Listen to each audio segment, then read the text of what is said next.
नमस्कार दोस्तों, स्वागत है आपका। आज जो हम कहानी देखने वाले हैं वो एक सच्ची कहानी है। ये जिस लड़की की कहानी है उसका नाम है डॉन, DAWN डॉन। उसने ये कहा है दोस्तों कि ये 2017 की घटना है। उसने ये कहा है कि वो जहाँ पे रहती थी वहाँ पे बहुत ही बड़ा तूफ़ान आया था, बहुत ही बड़ा टॉर्नेडो आया था और उसमें उसका जो घर है वो मतलब तहस नहस पूरा हो गया था। इसको अचानक वो पता चला और उसके बाद ये उसमें बहुत ज़ख्मी हो गई थी और उनका जो रूफ़ है ऊपर का वो मतलब नीचे ही गिर गया था और उसमें वो ज़ख्मी हो गई और वो बेहोश हो गई। उसको कुछ भी समझ में नहीं आया। वो कह रही थी कि 10-15 मिनट में ही अचानक सारी चीज़ें बदल गई। कैसे क्या हुआ मुझे पता नहीं चला। थोड़ा सा हम केयर कर रहे थे लेकिन बहुत ही बड़ा तूफ़ान था वो। उसको नहीं लगा था कि इतना बड़ा मतलब वो नुकसान कर देगा। और वो जब बेहोश हो गई थी दोस्तों तब उसने ये कहा है कि उसको कुछ भी पता नहीं चला। और उसके बाद उसने एक अपने आप को दोस्तों एक बहुत ही बड़े एक हॉल में देखा। उस हॉल में दोस्तों वो कहती है कि पहले तो कुछ नहीं दिख रहा था, सब वाइट वाइट दिख रहा था। और उसके बाद वो ये कहती है कि थोड़ा सा वहाँ पे अलग मतलब वातावरण बदलता गया। और उसके बाद उसने ये देखा दोस्तों कि एक बहुत ही बड़ा इंसान ऐसे बैठा है और उसके सामने उसके शिष्य है।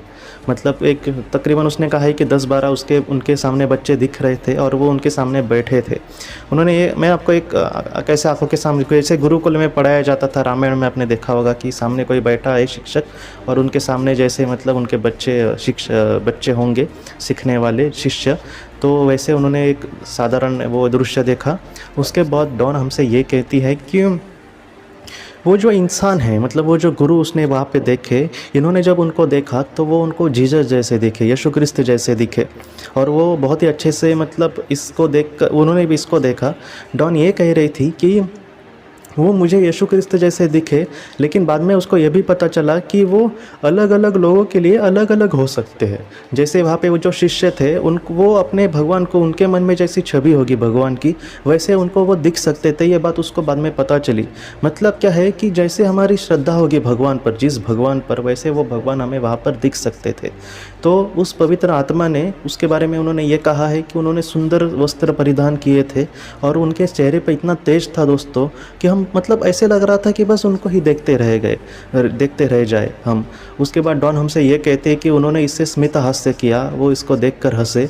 वो हंसी जो दोस्तों थी ऐसे थी जैसे मुझे याद है कि डॉक्टर एबन अलेक्जेंडर जी की जो बुक है प्रूफ ऑफ हेवन, इसमें उन्होंने कहा है कि मतलब एक उनको भी ऐसे एक परी जैसी एक लड़की उनके सामने आई थी और उसकी जो हंसी थी वो ऐसी हंसी थी जहाँ पर जैसे पृथ्वी पर कोई ऐसी लड़की हमारे सामने आ जाए तो कोई एक इंसान जो होगा तो पुरुष जो होगा वो कहीं ना कहीं उस पर आकर्षित हो सकता है। लेकिन वो कह रहे थे कि मेरे मन में भी इतनी पवित्रता थी, उसके भी मन में इतनी पवित्रता थी, हम दोनों के मन में दोस्तों इतनी पवित्रता थी कि ये जो मतलब जो नाता है, रिश्ता है, वो इन सारी चीज़ों से बहुत परे था।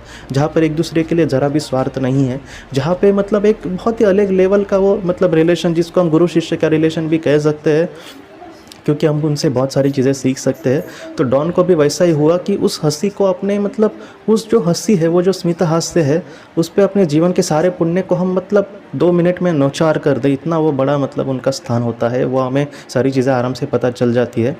तब वो सर थे या फिर उनको हम शिक्षक कह सकते हैं, वो डॉन के करीब आए।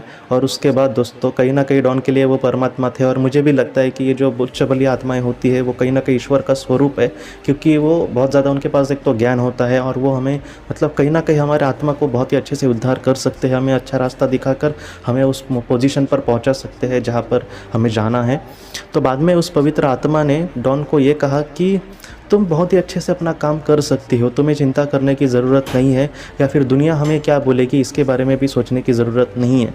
ये सब सिर्फ उन्होंने कहा दोस्तों। उसके बाद डॉन के दिल में मतलब उसके दिमाग में चक्र घूमने गया कि डॉन की जो पिताजी थे दोस्तों उसको छोड़कर पहले ही चले गए थे और उन्होंने दूसरी शादी की थी।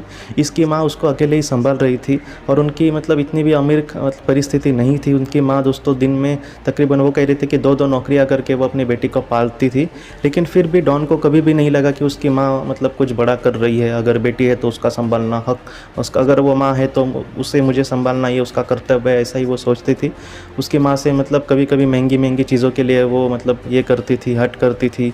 तो इन सारी चीज़ों से उसकी माँ भी बहुत परेशान होती थी, लेकिन जितना हो सके अपनी बेटी को उसने सब कुछ देने की कोशिश की।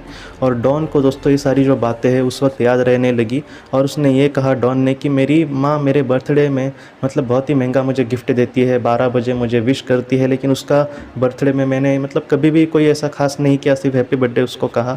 तो डॉन को ये मतलब कहीं ना कहीं सिर्फ बर्थडे की ये बात नहीं है, लेकिन दूसरे के लिए हम कितने अहमियत रखते हैं और हमारे लिए वो कितनी अहमियत दिखाते हैं, तो ये सारी चीज़ें उससे पता चलती है। तो डॉन ने बाद में ये कहा दोस्तों कि उसको समझ में आया कि उसको किस तरीके से ज़िंदगी जीनी है। उसके बाद डॉन ने ये कहा कि उसने उस पवित्र आत्मा से माफ़ी भी मांगी कि मुझे माफ़ करना, मैं कहीं किसी चीज़ में अटक गई और वही चीज़ मुझे अच्छी लगने लगी, जैसे एक लग्जरी लाइफ जो मेरे पास नहीं थी, तो इस वजह से मैं अपनी माँ को ही उसका ज़िम्मेदार मानती थी। हमारे पिताजी मेरी माँ को छोड़ के गए तो माँ के साथ बुरा हुआ, मतलब उसको बहुत ही ज़्यादा मेहनत करनी पड़ी मेरे लिए। तो इसका भी खामियाजा वो अपने माँ पर ही फोड़ती थी कि तुमने ही कुछ गलत किया होगा, इस वजह से पिताजी चले गए। लेकिन पिताजी ने कभी मेरी ज़िम्मेदारी नहीं ली। हाँ, मेरी माँ के साथ नहीं रहना था वो ठीक है, लेकिन मेरी पढ़ाई की ज़िम्मेदारी अगर वो लेते तो भी अच्छा होता, हमारे लिए एक अच्छा घर वो खरीद देते तो भी अच्छा होता, लेकिन वो भी उसके पिताजी ने कभी नहीं किया। और उनकी गलती कभी डॉन को नहीं लगी, हमेशा उसको गलती अपनी माँ की ही लगी। डॉन ने बाद में ये कहा कि नहीं, मुझे माफ़ करना ईश्वर, मैं मतलब आगे जब जीवन में अगर मेरे सामने अगर से पल आए तो मैं ज़रूर बदलने की कोशिश करेंगी। तब उस पवित्र आत्मा ने उनसे ये कहा कि अच्छा है कि तुम्हारी गलतियों का एहसास तुम्हें अब हो रहा है, क्योंकि तुम्हारा ये वक्त नहीं है कि तुम यहाँ पर आओ।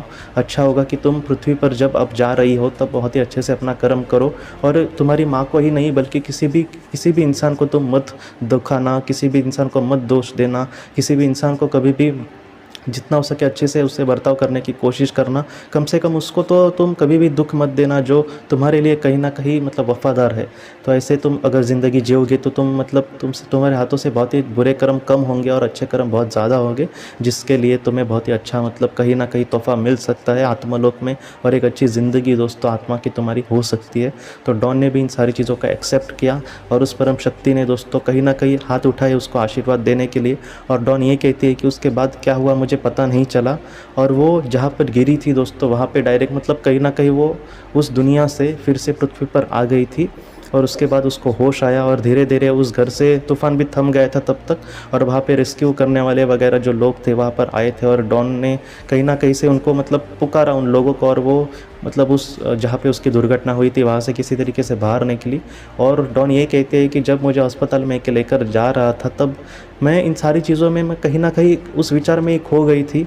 और जब ये टॉर्नेडो आया था दोस्तों तब उसकी माँ अपने काम पे थी, वो सेफ़ थी, लेकिन डॉन को ही दुर्घटना में थोड़ा बहुत चोट लगी थी, उसके सिर पे चोट लगी थी, लेकिन इतनी ज़्यादा भी नहीं। डॉन ये कह रही थी कि वो तकरीबन 10 दिन अस्पताल में रही, बाद में वो घर पे आई, बाद में सरकार ने भी मदद की, और अभी उसका पहले से थोड़ा था ठीक ठाक घर है।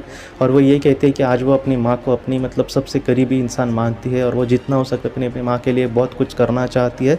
डॉन की कहानी जो है वो हमें ये सिखाती है दोस्तों कि हमारे सिर्फ माता पिता को नहीं, बल्कि कभी कभी हमारे मतलब पति पत्नी होते हैं, या फिर माँ बाप तो है ही, या फिर हमारे दोस्त भी कभी कभी होते हैं जो हमारे लिए बहुत कुछ करने की कोशिश करते हैं, लेकिन ऐसे लोगों को हम कभी कभी कीमत नहीं देते।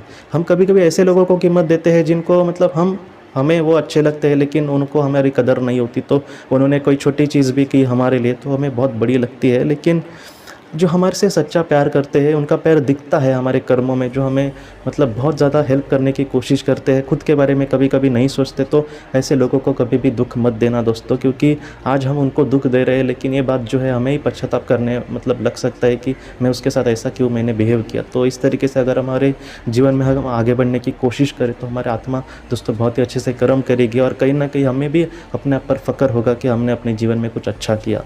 तो दोस्तों ये जो डॉन की कहानी है मुझे लगता है बहुत सारी चीज़ें सिखाती है। आज के इस भाग को लेकर दोस्तों अगर आपके कोई भी सवाल हो तो आप ज़रूर पूछें, जितना हो सके मैं उसका आपको जवाब देने की कोशिश करूँगा। हम अपनी अगली वीडियो में मिलते हैं। आप अपने परिवार का ख्याल रखना। आपका बहुत बहुत धन्यवाद। ज़िंदगी की रोशनी ये एक कंसल्टेंसी है जो ऐसे लोगों को मदद करने की कोशिश करती है जिन्होंने किसी अपने को खोया है, या फिर जो लोग अपने जीवन में बहुत ही ज़्यादा दुखी है।